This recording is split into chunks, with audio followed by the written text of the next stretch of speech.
Мың ортаға дәл кеттім біліскендей, өнермен өз ортама кіріскендей. Екі еркек айтысқа шыға келдік, жайлауда екі бұқа сүзіскендей. Өнерді өзгеше бір бағалайтын армысың, ардалы ел сана сайқын. Наурызда барлығыңа сәлем берем, жиылған қауым сізге ассалаумағалайкум.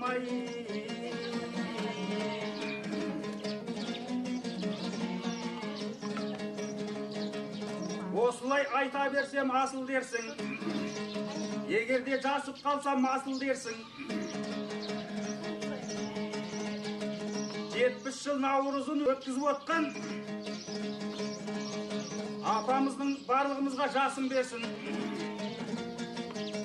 Осындай асыл әжем менің шіркін әлі талай ғұмырында ғасыр көрсін.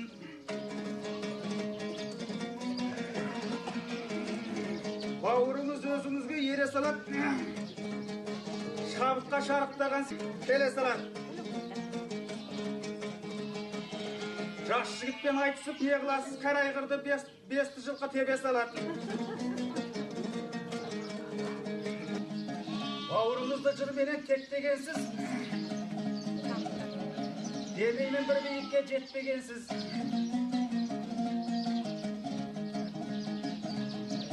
Көктем келсе қызыл май боп, әлі отсыз мауқуды неге алдымен шешпегенсіз.